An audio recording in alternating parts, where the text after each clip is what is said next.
ubyaye umwana pe ubyaye umwana ni byiza uri umubyeyi kandi ababyeyi n'abagaciro ariko se iyo umufashe ukamutobora amatwi ubuzi niba nakora zabikunda uzi niba gute atazaba mu mapasiteri mu ADPR uzi gute niba atazaba umubikira uramubyaye kubyara ni byiza erega n'umuntu utarabyaye aba afite intimba ku mutima afite agahinda usanga igisaza gifite ubwanwa bukurura hasi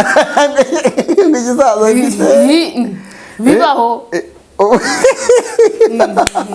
igisaza gifite ubwanwa bukurura hasi mu mutwe niho hafite agaciro ahubwo n'abantu batari kwiga kuri iki gihe bafite ibibazo ugasanga aricaye mu gihe ngo bazampumuna uzawukura hehe ngo karemano ko wikanze hari umwana wavutse azi kubara se amakimbirane ubundi yo mu muryango ni mabi cyane kuko ni hahandi niba mama na papa baraye barwana ubwo nzajya ku ishuri performinge neza ababyeyi buriya bakwiye kuganira ku bintu by'amakimbirane bakabireka kuko bihungabanya abana babo cyane.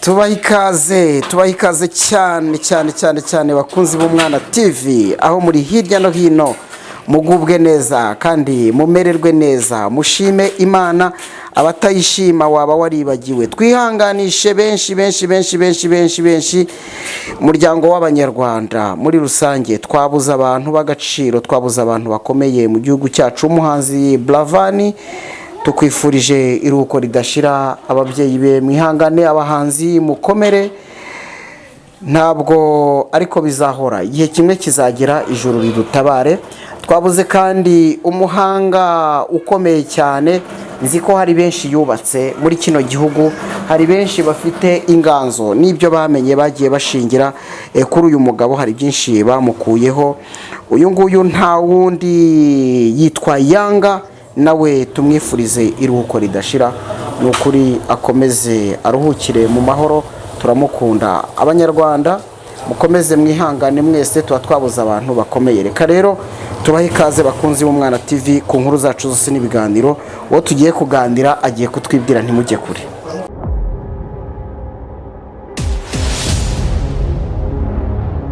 Murakoze bye banyita Irakoze Liliane nkaba niga mu mwaka wa 2 segonderi mfite imyaka 15. Okay, wow. Ngira ngo mwabyumvise rero uwo tugiye kuganira ni muto ariko si muto gutubugari sibyo tugiye kuganira ku gitekerezo cyawe wifuje ko twaganiraho gishingiye ku mateka n'ubuzima bwabo mu bana hari bamwe wagiye umenya bafite ibibazo bitandukanye yego ibyo nibyo tugiye kuganiraho rero cyane cyane ku ihohoterwa rikorerwa abana yifuje ko tubiganiraho ntimujye kure kandi mukomeze mugubwe neza ngiye nitwa Emmanuel Kanani ni mukanya twongere tugaruke.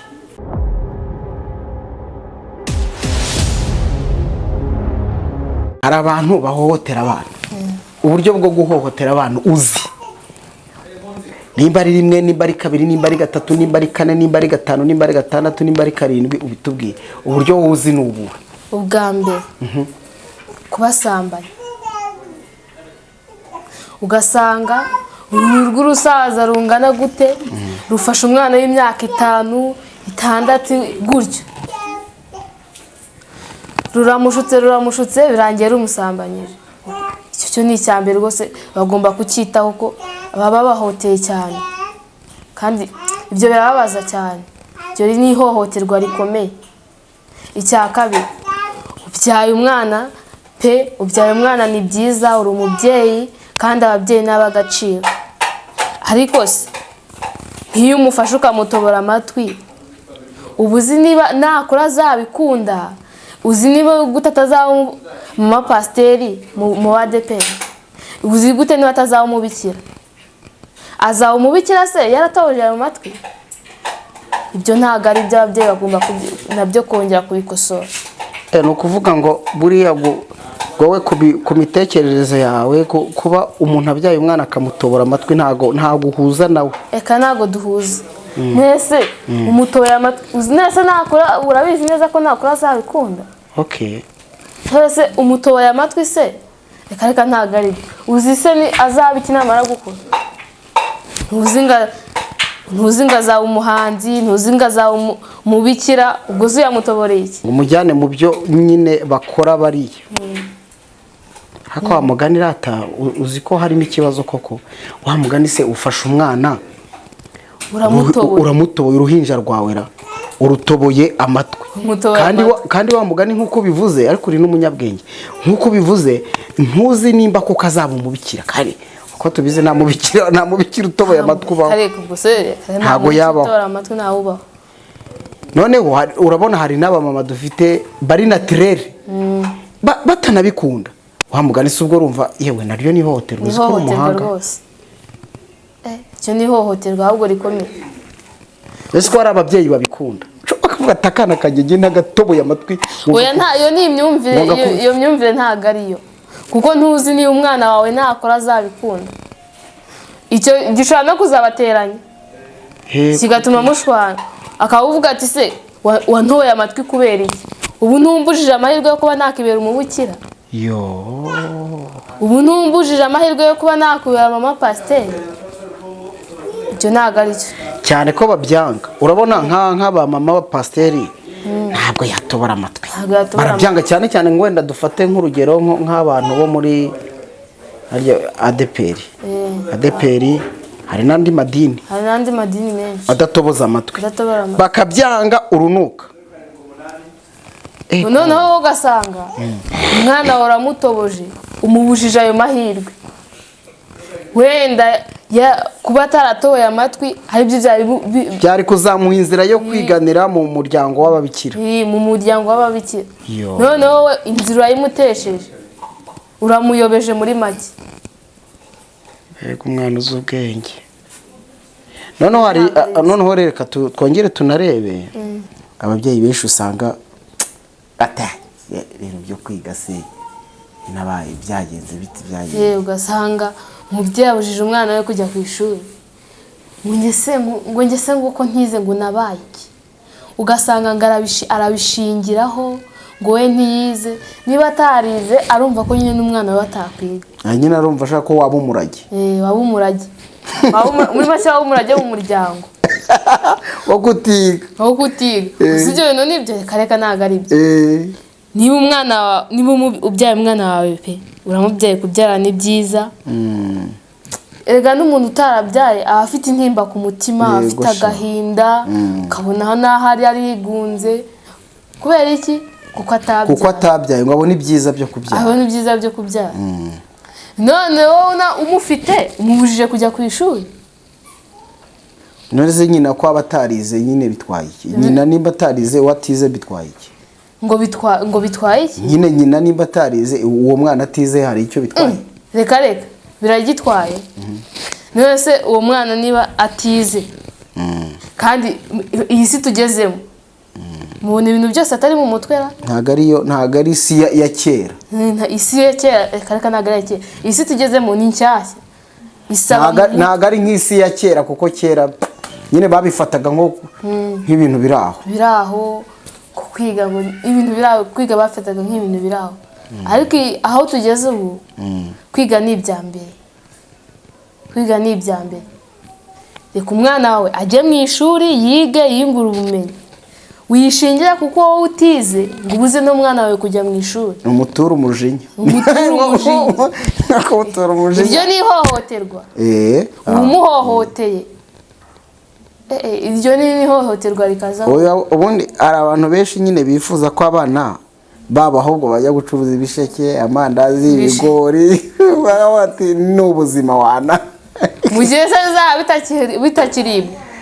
Reka kwiga ni ibya mbere. Reka umwana wawe ajye mu ishuri umenye ngo akeneye ibi akeneye ibikoresho by'ishuri bimuhe ajye ku ishuri. None se uramwicarana aho ngaho mu rugo umumaze iki?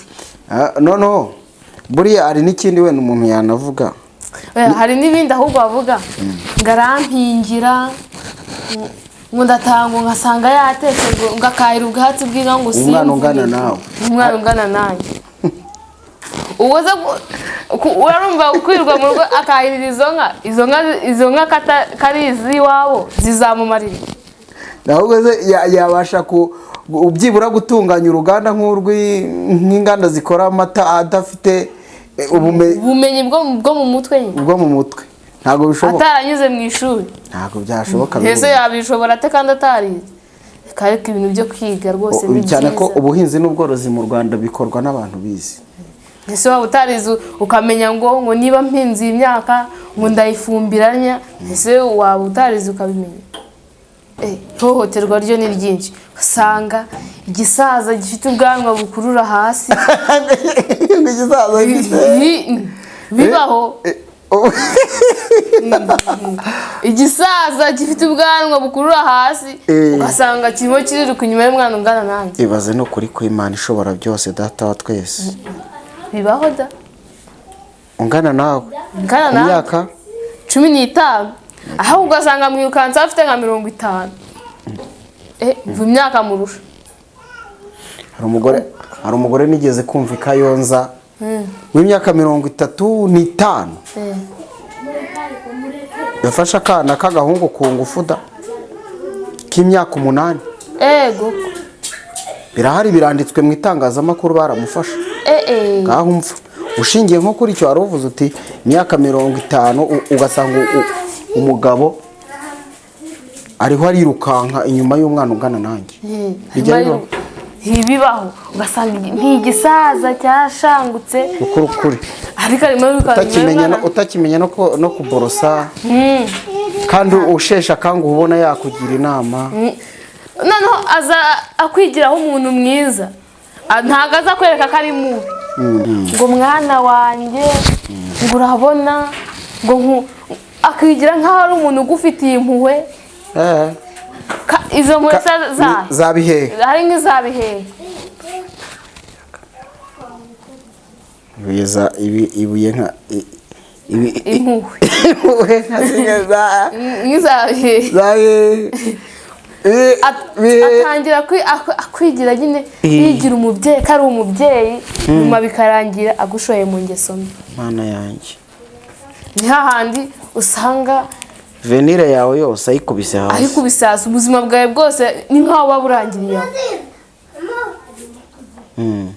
ni nk'aho ubuzima bwawe bwose aba buhagaritse oya birumvikana imyaka 15 akenshi abantu bagiye basambanwa ku myaka nka 15 bahita baba trauma agahita yanga ubuzima burundu bihita bumubuhira cyane biramubihira ubuzima baba yumva bumubihiye cyane bibaho aba bantu benshi babaho kandi si byiza niyo mpamvu nsaba ababyeyi ibintu byo kwiga babyiteho bashyira abana babo mu ishuri ahubwo uzi nk'iyo umubyeyi abonye umwana we yakoze graduation arangije kaminuza ukuntu bimushimisha biba biryoshye ariko nanone wa wundi iyo abonye undi mubyeyi nyine baturanye afite umwana akoze graduation wa undi wanze ku mwana wajya mu ishuri ntibimurya se babandi babyirukanye ugasanga nk'ababyeyi babiri babyaye abana barabyirukana uwawe ntiwamushyira mu ishuri uwundi agiye mu ishuri akoze graduation biraryana ahita yicuza ati si mwana wanjye yo mujyana mu ishuri mana yanjye ubu nanjye simba nishimye nk'abandi babyeyi kandi niwe wabikoze niwe byose wabiteye nese tuvuge ko nta muntu wigeze amugira inama ngo amubwire wenda ati mwana wawe ko atajya mu ishuri bite ngapo ngo njye se ko ntize ariko abonye undi mwana akoze graduation biramuriye aratangiye umutima urabyimbye amugiriye ishyari ugasanga amunyuzeho amurebye ikijisho kandi hari n'abamuha karya ukumva urakazi ndakaza ibyo bibaho cyane karya ukumva bagabwiye n'iki kuri mutoya koko babarira babarira di oya karya ukumva urakumva ndakazi ugasanga niba ubonye yakoze graduation umugiriye ishyari noneho umuhaye karya ukumve kugira ngo nyine aveho ntuzongere kumubonaho kuko yakoze ibintu byiza. ni ukuvuga ngo nimba binumvikana neza kutajyana umwana mu ishuri bishobora kuzagutera ishyari ryo kugirira uwagiye mu ishuri nabi niho hava amakimbirane, usanga abantu ntibabanye neza ugasanga abantu n'urugo ku rundi pe ariko ntiwavugana mwiriwe mwaramutse. Ibyo ntabwo ari byo, byatewe n'uko wowe umwana utamujyanye ku ishuri kandi abandi baragiyeyo. Kareka ikintu cyo kwiga rwose mu mutwe niho hafite agaciro, mu mutwe niho hafite agaciro kuko nicyo uzakora se nta mu mutwe, kandi ahazaza hazaba habi kurenza uko hameze ubu ngubu. Ni byiza wenda umuntu arafata n'iryo gare akajya mu muhanda, ariko hari igihe kizagera umuntu atungwe n'ibyo yashyize mu mutwe, yavanye ku ishuri agashyira mu mutwe. ese ubundi wa mugani rwose babarira umbwira ibintu bita umunani, urabizi umunani umubyeyi aho umwana ujya umenya ibyo ari byo kuri iki gihe se biracyabaho kare umunani wawubwiwe ni iki kuri muto oya sangiza abana badukurikiye n'abantu bakuru umunani ugasanga umunani wari umeze ahubwo n'abantu batari kwiga kuri iki gihe bafite ibibazo, ugasanga aricaye mu gihe ngo bazampumuna uzawukura hehe none se n'iwanyu mufite no munsi y'urugo gusa bazahagwaho basigarane ahubwo nese bananirwa kujya ku ishuri ngo ahubwo uwo munani bari kuzagwa wowe wishakira urategereje ngo bazawugwaze ibitekerezo yawe ko rumva biri hejuru kandi uri umwana ibyo bintu ugasanga ngo ngiye mu munani ngo data azampa umunani azaguha umunani nawe nawe afite yego disi reka ugasanga noneho bari kukubwira ngo wijya ku ishuri uririrwa ubahingira wahirira izo nka se zizakumara iki kari izabo. hariho n'igihe ubworo babyita, hari igihe n'indwara yaza nk'icyorezo, ese kovide ntiyaje ikatuvanga ubwo habayeho icyorezo kijya mu matungo ahubwo se n'icyaje cyo ariko ufite mu mutwe wabaho ariko se niba uhirepe uragiye izo nka z'iwanyu ntugiye ku ishuri abandi bagiye ku ishuri bareba bavuyeyo bareba bavuga ati biriya ni ibicucu byabuze ibyo bikora, akabyita ubucucu ariko byose biba byatewe n'umubyeyi we, umubyeyi utareba kure. Reka tuvuge n'ibi ngibi, icyo kintu cyo ndumva abagukurikiye ndatekereza ubahaye ibitekerezo biri hejuru kandi pe uri umwana ariko ibitekerezo byawe biri hejuru.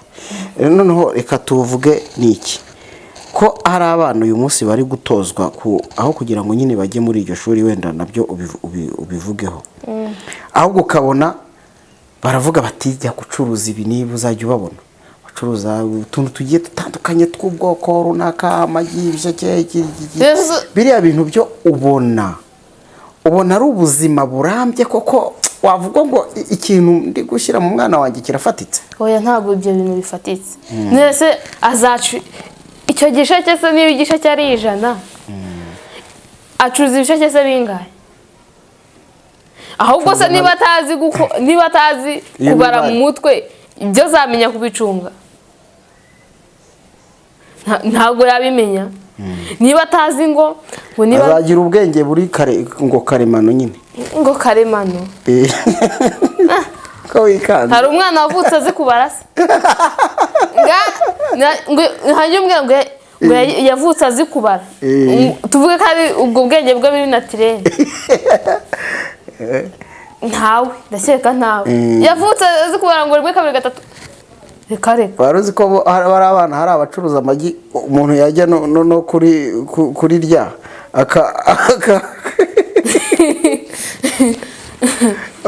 akarimondera mu mutwe, wari ubizi ko ngaho ibaze nk'uwo mwana ukuntu ari guhohoterwa ku rwego ngo ibaze guhondera umwana mu tega agahonda higira ikameneka akaritonora.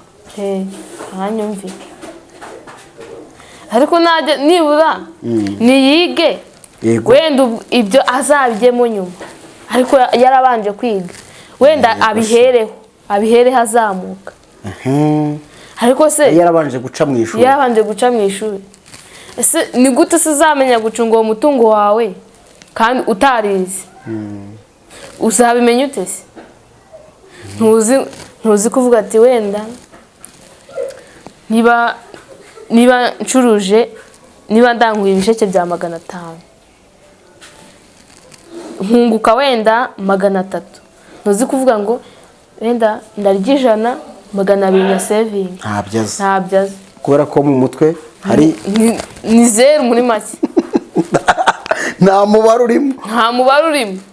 ese ibyo bintu urumva se byazamugeza kuki? ahubwo we afite ubwenge bwo kuvuga ngo ubwo nungutse 300 ariko hano ubu ntabwo havamo icupa ry'inzogara. niko ahita avuga. ubwenge bwe niko bimubwira. ahita atekereza agacupa. yo ariko nibura yabanje guca mu ishuri yagira ubwo bwenge, yakiga ikintu bita entrepreneurship. buriya ndayemera. haba harimo utuntu twiza twakugirira akamaro, twatuma uvuga ati business ndayitwara ntya. niba mvuze ngo ndaranguye ndungutse, ndamenya ngo ndakoresha yanditse saving. ariko se umwana yagize imyaka 10 ngo umwana wanjye ngo jya gucuruza ibisheke, jya gucuruza amagi, ngo jya gucuruza ubunyobwa. ibyo bintu ntabwo ari byo pe. reka turebe n'ikindi rero nabyo mu byo wambwiye ngo ngiye ngo we hari ibintu ushaka ko tuganiraho kandi ngo ubona bigutera umujinya. nyine ngo wigana n'abana ariko hari igihe mwibeta bakakubwira ngo ibibazo bya famiye mama na papa ngo barara barwana, nyine ukabona ngo byamutesheje umutwe. wowe ukimara kubiganirizwa n'abandi bana mu by'ukuri ubundi ubona biriya bintu ubona bikora gute ku mwana? ni iki bimuhungabanyaho wowe mu bushishozi bwawe? amakimbirane ubundi yo mu muryango ni mabi cyane, kuko ni hahandi niba mama na papa baraye barwana, ubwo nzajya ku ishuri performing neza? reka kuko nzajya nibuka ko iwacu bitameze neza. kuko ni hahandi uzaka umubyeyi ikaramu ngo yakeswa gutyo, akakubwira gushibura ngo wayatsenye ko se ngo ntumurebe. ni haha ugasanga umwana ku ishuri yigunze, ntiyiga ngo afate. kubera iki? ibibazo byo muri famiye. ababyeyi buriya bakwiye kuganira ku bintu by'amakimbirane bakabireka, kuko bihungabanya abana babo cyane. birabahungabanya pe. ugasanga umwana yagiye ku ishuri ameze nkaho nta bwenge afite kandi ari furu mu mutwe, ameze neza ariko kubera amakimbirane yo mu muryango ugasanga nyine bimubereye ikibazo, biramubangamiye cyane, biramuremereye cyane. ko kubona nyoko na sosha bafatanye mu ntebe muri salo, umwe hejuru undi hasi, n'ahandi ubwo utigiye ubuzima ndaburambiwe. ukabwo uti sindayihaza, ugatangira kwibaza mana nacumuye iki ku Mana, kandi byose n'ababyeyi bari babiteye. noneho hari n'ababyeyi babyara abana babo bimwe bakababyara bakabanga, ugasanga wenda nk'ukuriye babana bakabyara narangiza bagashwana, umwe akajya ukwe n'undi akajya ukwe. icyo kintu nacyo ni ikibazo. ugasanga noneho umwana akabura amahitamo burundu, akabura kwa se, akabura no kwa nyina, noneho akisanga ari wenyine. ndiho ndumva biriho bigenda bigana mu inzira y'umuhanda cyane. kuko ntabwo umwana yabura nyina na se kandi aribo bamureberera ngo abure gusohoka asohoke akurikiye kwa runaka abone bamenye utuntu muri puberi urumva atari inzira ngana muhandara. Noneho avuga ati yara kwa runaka nabakire buriya muri la puberi bamenye bajye kurebamo nakabonamo ibitekerezo bizahita bisetinga ko burya umuhanda urimo. Niho hantu usanga abana bakanywa ibiyobyabwenge ayo matabi ngarabibagize ibibazo. Niho usanga bishoye mu biyobyabwenge bazi ngo nyine arabibagize ibyo bibazo bafite. Akenshi hari igihe basangamo n'ibigabo bikuru bikababwira ati fata akantu wa mugigabo. Asanga niba ugasanga wenda abonye akaraka ahantu y'amafaranga wenda niba bamuhembye angahe aragiye hasaguramo icyuma yiguriye n'itaba aho ngaho ari inywere. Birababaza cyane. Ababyeyi rwose bakwiye kuganira ku kintu, icyo kintu bakwiye kukiganiraho amakimbirane bakayareka kuko ntacyo amaze ahubwo atatanya imiryango akayicamo kabiri ugasanga umwana na nyina ntibakivugana. Umwana na se nuko ntabwo ari byo. Ibintu rwose biratubangamira twebwe abana, biratubangamira. Turaganira byinshi ndumva n'ikiganiro abadukurikiye gishobora kuba kirekire ariko twazagenda tugikatamo A na B. Gutyo ni umwana ufite ibitekerezo, ni muto kandi nk'uko mubibona